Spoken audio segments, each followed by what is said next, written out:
नमस्कार शेतकरी बांधवांनो, पी एम किसान योजनेच्या संदर्भातली एक महत्त्वपूर्ण माहिती पुन्हा एकदा समोर आलेली आहे। मित्रांनो, पी एम किसान योजनेतून आता काही शेतकऱ्यांना वगळण्यात आलेलं आहे।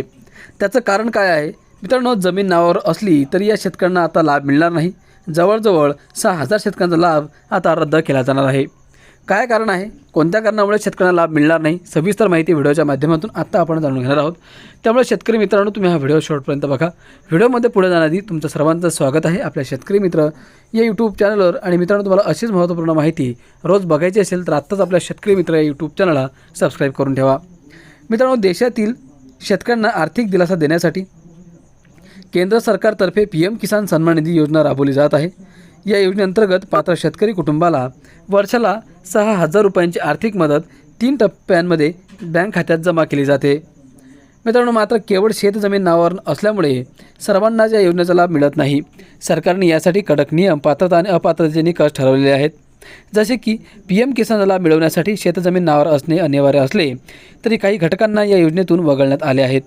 शेतकरी किंवा त्यांच्या कुटुंबातील कोणताही सदस्य सरकारी नोकरीत असल्यास अथवा काही महत्त्वाच्या सरकारी पदांवर कार्यरत असल्यास किंवा माजी कार्यरत असलेल्या व्यक्तींना या योजनेचा लाभ मिळत नाही। आयकर भरणाऱ्या कोणत्याही व्यक्तीला किंवा कुटुंबाला या योजनेतून वगळण्यात आले आहे। काही विशिष्ट सरकारी पेन्शनचा लाभ घेणाऱ्या व्यक्तींवरही या अपात्रतेचे नियम लागू होतात। मित्रांनो, पी एम किसान योजनेचा अर्ज भरताना किंवा नोंदणी करताना जमीन, आधार, बँक खाते, उत्पन्न आणि कुटुंबाशी संबंधित माहिती अचूक देणे अत्यंत आवश्यक आहे। सरकारी नोंदीच्या पडताळणीवेळी माहिती चुकीची किंवा बनावट आढळल्यास लाभार्थ्यांचे नाव यादीतून तत्काळ वगळले जाते। एखाद्या व्यक्तीने अपात्र असूनही चुकीची किंवा खोटी माहिती देऊन या योजनेचे हप्ते लाटले असतील तर मिळालेल्या संपूर्ण रक्कम सरकारकडून वसूल केली जाणार आहे। शेतकऱ्यांनी वेळोवेळी आपली पात्रता आणि स्टेटस तपासणे गरजेचं आहे। शेतजमीन, आधार किंवा बँक खात्याच्या माहितीमध्ये काही बदल झाल्यास ते तातडीने अपडेट करून घेणे आवश्यक आहे। जर योजनेचा हप्ता जमा होत नसेल तर शेतकऱ्यांनी अधिकृत पोर्टलवर स्टेटस तपासून संबंधित कृषी विभागाशी संपर्क साधावा।